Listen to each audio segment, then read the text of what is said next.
Shalom, meus queridos. Hoje eu vou trazer uma palavra sobre a libertação do povo de Israel do Egito. Não vou falar sobre toda a história, só um pequeno pedaço, bem no início dessa história, porque ela se assemelha aos nossos dias atuais, né? Querendo ou não, nós temos que entender que tudo na nossa vida, nesta terra, ela acaba envolvendo um pouco de política. Quando eu digo de política, gente, por exemplo, nessa época que o povo de Israel, no Êxodo 5, ele estava no Egito. O Egito era governado pelo faraó e o povo de Israel, que teve José como governador do Egito, já nesse período aqui do Êxodo 5, Josué já tinha morrido, os 12 filhos de Jacó já tinham morrido, e a geração futura estava muito grande e o povo do Egito colocou eles como escravos. Eles faziam tijolos, né? Trabalhos braçais.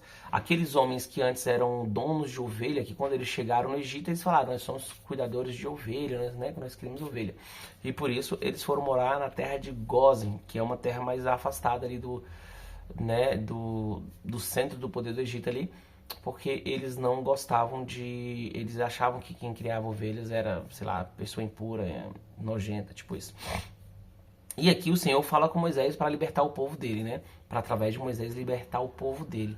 Ou seja, libertar o povo de uma escravidão, de um trabalho forçado, de uma escravidão, de uma idolatria, porque vivia no meio de um povo idólatra, né? Os egípcios eram idólatras, com vários deuses e orgias pagãs cultuais, né, de conotação sexual mesmo. E aquilo não agradava ao Senhor e o povo estava sofrendo e o povo pediu por libertação. Hoje nós temos o quê? Um governo, né, Senado, Câmara, Presidência, nós temos os tribunais, todos eles são pessoas que governam o povo hoje.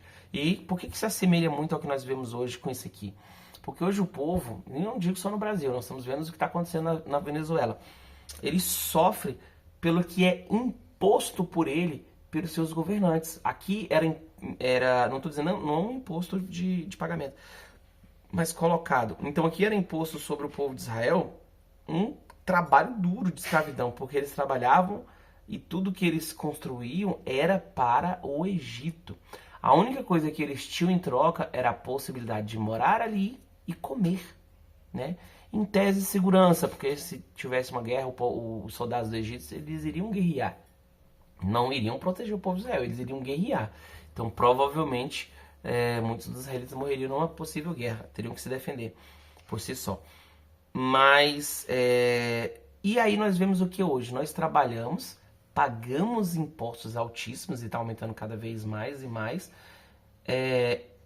Estamos ali oprimidos e a maioria dos povos, né, do povo brasileiro, eles têm apenas o dinheiro de pagar o seu aluguel e comer, né? E tem uma segurança, né? Então, e aí cada vez que esses poderosos, assim como o faraó aqui, se sente no direito de aumentar a carga e os impostos, ele simplesmente vai lá e aumenta. Ele não pensa no povo. Ele, eu tô aumentando o imposto para gerar mais dinheiro para mim, para te dar benefício. Nunca, jamais é sobre o povo, sempre é sobre ele. Então nós vivemos numa escravidão como o povo do Egito viveu. Pode parecer que não, mas sim. Aqui no versículo 1 do capítulo 5 diz assim, ó, depois disso Moisés e Arão foram falar com o faraó e disseram, assim diz o Senhor, Deus de Israel, deixe o meu povo ir para celebrar-me uma festa no deserto. O faraó respondeu, quem é o Senhor? Ou seja, quem é Yahvé? Que aqui a palavra está Senhor, mas é Yahvé, a escrita correta. Para que eu lhe obedeça e deixe Israel sair. Não conheço Yahvé e não deixarei Israel sair. Eles insistiram, o Deus dos hebreus veio ao nosso encontro, agora permite-nos caminhar 3 dias no deserto para oferecer sacrifício ao Senhor, o nosso Deus. Caso contrário, ele nos atingirá com pragas ou com espada. Mas o rei do Egito respondeu, Moisés e Arão, por que vocês estão fazendo o povo interromper suas tarefas? Volte ao trabalho. E aqui é uma exclamação. E acrescentou, essa gente já é tão numerosa e vocês ainda os fazem parar de trabalhar? No mesmo dia, o faraó deu a seguinte ordem aos feitores e capatazes responsáveis pelo povo: não forneçam mais palha ao povo para fazer tijolo, como faziam antes. Eles que tratem de ajuntar palhas, mas exijo que continue a fazer a mesma quantidade de tijolos. Não reduzam a cota. Olha só, o povo de Israel tinha uma cota, né, um imposto para pagar para o faraó.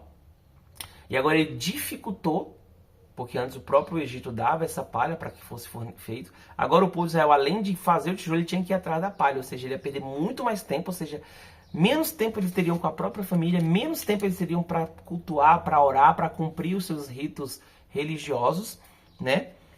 E pensar em Deus, em sacrifício, em orar, em buscar o Senhor. Aumente a carga de trabalho dessa gente para que cumpram suas tarefas e não dê atenção a mentiras. Os feitores e os capatazes foram dizer ao povo: assim diz Faraó, já não lhe darei palha, saiam e recolham onde puderem achá-la, pois o trabalho de vocês em nada será reduzido. Então aqui, gente, olha só, é o que a gente vive hoje. Vocês estão pensando em Deus. A política fala assim: quem é Deus? A gente é laico. Não é assim que fala? Quem é Yahvé? Vocês estão tendo tempo demais para ir para a igreja. Vocês estão tendo tempo demais para ler essa Bíblia. Vocês estão tendo tempo demais para ter esse relacionamento com esse Deus. Vocês têm que ter trabalho. Vocês estão trabalhando pouco.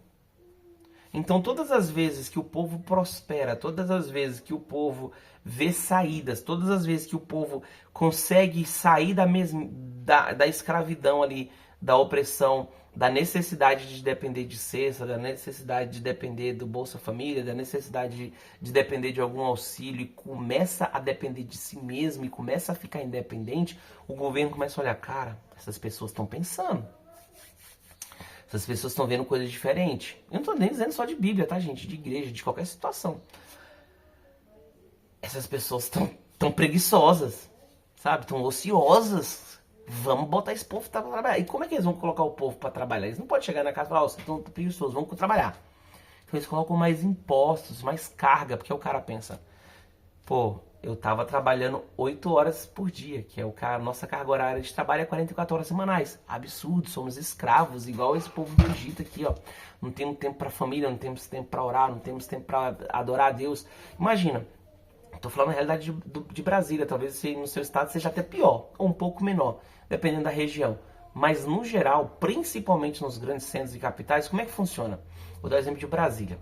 A maioria das pessoas trabalha em Brasília, então tudo que tem em torno de Brasília, ou seja, o que a gente chama de cidades satélites aqui em Brasília, normalmente tem uma caminhada muito grande para ir para Brasília. Existem empregos nessas cidades satélites? Existem, mas são tão poucos que a maioria das pessoas acabam tendo que ir para Brasília, que é o centro onde tem mais dinheiro e tudo mais. Então, hoje eu moro no Valparaíso, que é uma cidade do entorno de Brasília, que nem é Brasília, é Goiás, né? É bem colado com Santa Maria, que é Brasília. Então, quem mora aqui, por exemplo, gasta em torno de 1h30 para chegar em Brasília, 2 horas. Quem mora em Lusiânia, que é uma cidade mais longe, é 2 horas. A pessoa tem que acordar às 5 da manhã, sai 6 para chegar às 8 no trabalho. Isso que não acorda às 4h30. Tá me entendendo? Para chegar no trabalho às 8 e sair às 18. Vai chegar em casa 8 horas da noite, 9 horas da noite. O que uma pessoa que sai 6 da manhã, ou seja, já acorda às 5, chega às 9... vai fazer da vida, além de só trabalhar e comer, pagar a conta, come e pronto. Aí por isso que às vezes no final de semana a pessoa até vive uma vida desregrada no sentido de tentar fazer uma coisa para, né, desvincular daquela sensação ali do dia de semana. Então quando ele coloca, aí quando esse povo consegue achar alternativa e sai de um trabalho de 8 horas diárias e começa a trabalhar no de 6, começa a ter o próprio negócio, começa a vender cachorro quente, começa a vender isso, começa a trabalhar de Uber, e aí o cara fala bem assim: mano, esse povo tá independente demais, vamos aumentar os impostos, que é o que tá acontecendo, por exemplo, com os motoristas de aplicativo.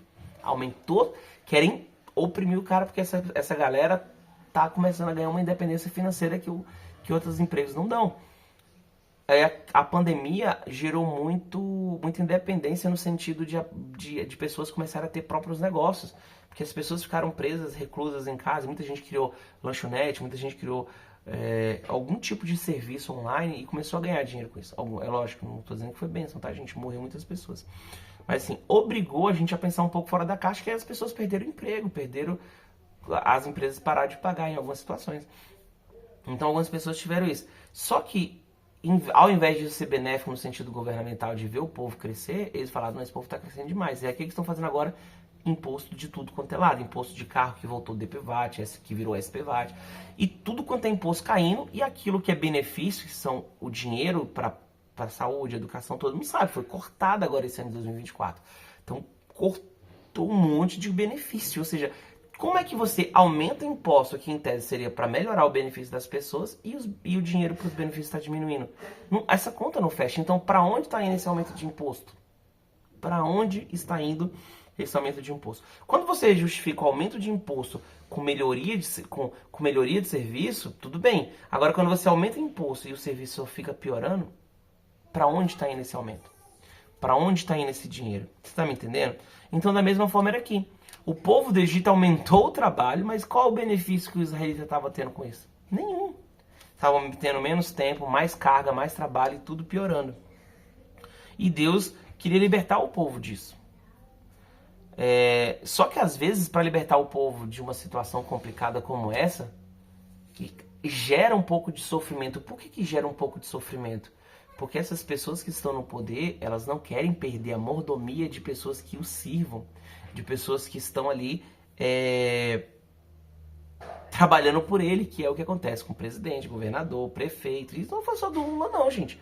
É o que acontece porque o cara do TRF, do STF, do STJ, que acontece com o médico público. Embora médico não vou nem colocar no meio dessa laia, não, gente, pelo amor de Deus, desculpa. Senão eu vou falar de professor, e professor não posso colocar no meio dessa laia também, não.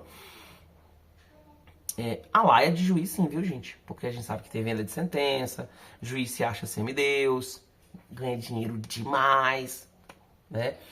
Não, muitos casos de julgamento incorreto, de interpretação errada, né? Principalmente do alto escalão. Pessoas que estão roubando o país estão livres, né? De pessoas que tinham dinheiro na cueca, foram pego, estão livres. Empresas que confessaram propina, e a gente vai ter que pagar dinheiro para eles, porque foram anulados.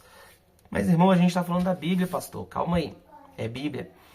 E aí, esse povo oprimido aqui, Faraó tentou libertar eles. Só que nessa tentativa de libertar, o povo indo lá direto no Faraó para intervir pelo povo, Faraó não permitiu e engrossou o caldo para o povo. Olha só, aqui no versículo 19 do capítulo 5, os capatazes israelitas se viram em dificuldade quando eles disseram que não poderiam reduzir a quantidade de tijolos exigidos a cada dia. Ou seja, as pessoas, a população viram que aquelas pessoas que estavam tentando libertar eles causaram um dano maior, ao invés de ajudar. E no versículo 21 eles dizem assim, ó, eles disseram, o Senhor, falando com Arão e Moisés, o Senhor examine e o julgue, com exclamação. Vocês atraíram o ódio do Faraó e dos seus conselheiros sobre nós. Eles puseram nas mãos uma espada para que nos matem. É o que acontece no Brasil hoje. Tentamos libertar o povo. O Lula foi preso. Se você pesquisar na internet, tem um vídeo que ele fala que ele voltou para se vingar do Moro e de todos aqueles que colocaram ele na prisão. Muitas das pessoas que colocaram ele na prisão somos nós, porque protestamos. Ah, mas foi uma jogada política, porque eu sei que tem jogada política, gente, mas ao mesmo tempo é um ser humano que saiu e disse que ia se vingar. Automaticamente se vingar dessas pessoas é se vingar daqueles que apoiaram essas pessoas, que somos nós, o povo. Então aumentou a carga, aí a pessoa fica, é só essa direita, esse bolsonarismo e não sei o que, tá. E aí a gente fica desse jeito, nesse balaio de gato, nessa situação. Só que através de Moisés, ele começou a fazer vários sinais. E você que é cristão de verdade, homem de Deus, seguidor da palavra, você tem que entender o seguinte. Talvez a libertação de um povo custe algumas coisas. Mas quando você está firmado em Deus, você tem essa proteção aqui, ó. Êxodo 7, capítulo 7, né? Versículo 4. Deus está começando a falar da praga, né? Arão é porta-voz. Perdão, Êxodo 7 não.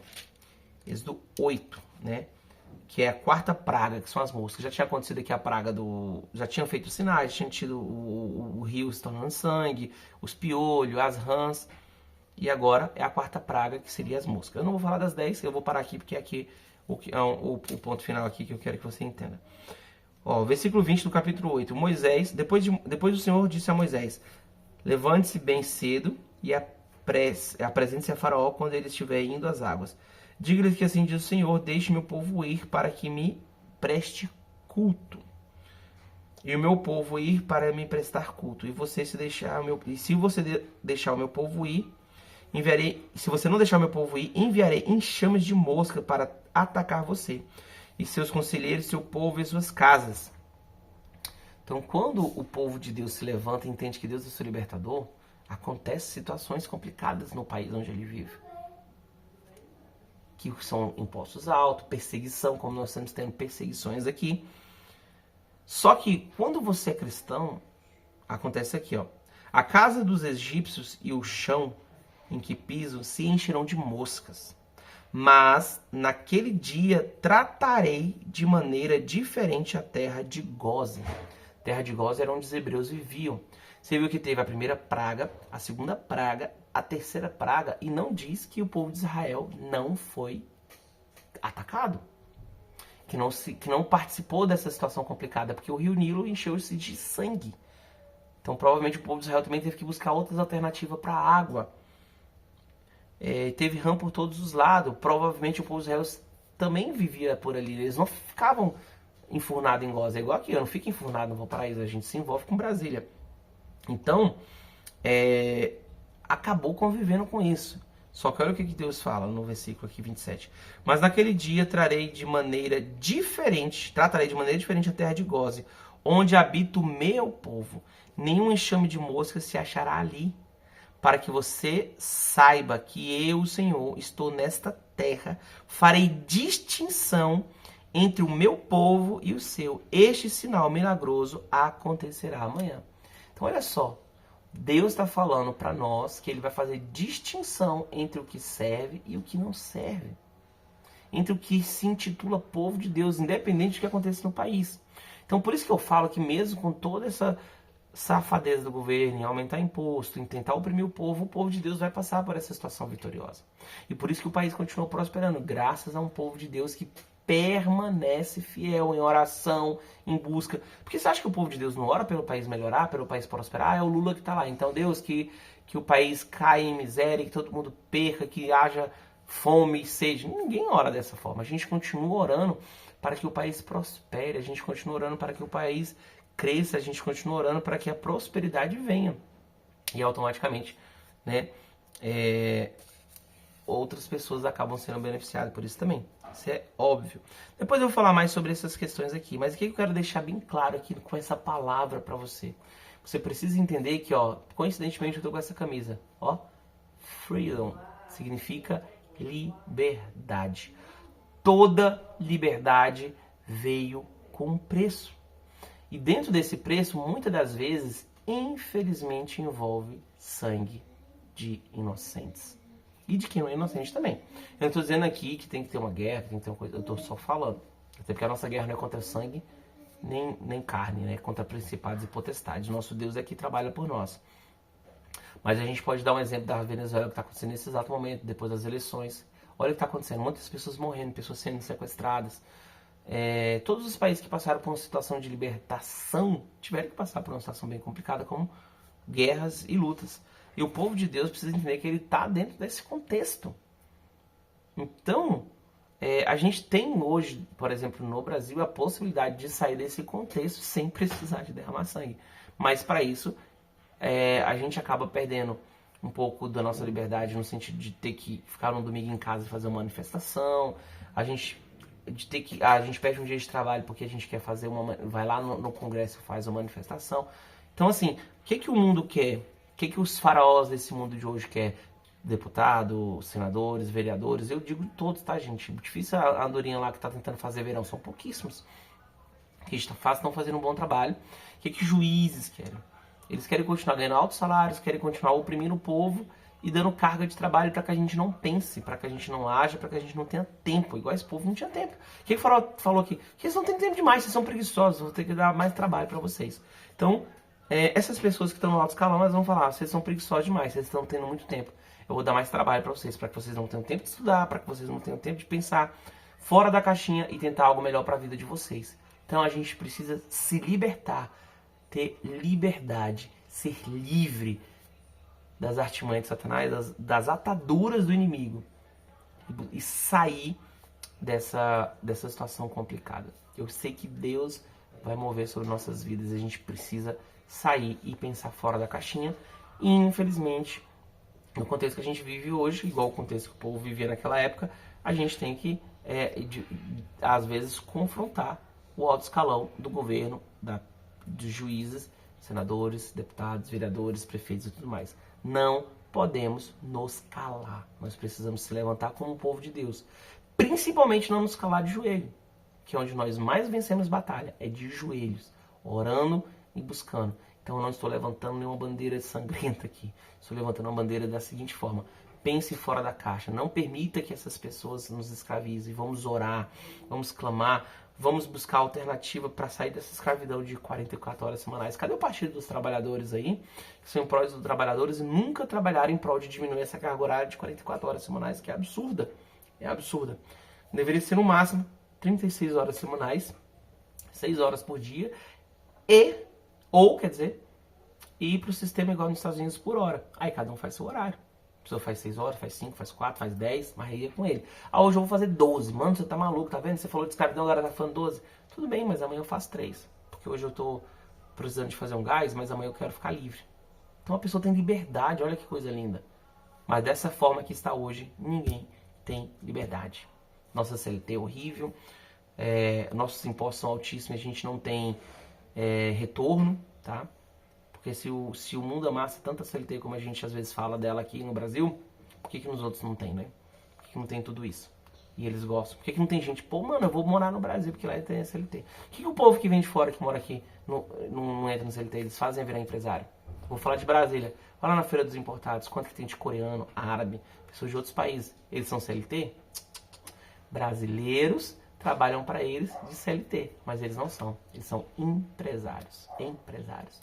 Então pense nisso, vamos sair da caixinha, vamos entender que Deus tem algo muito melhor para nós. Deus tem algo muito melhor para você.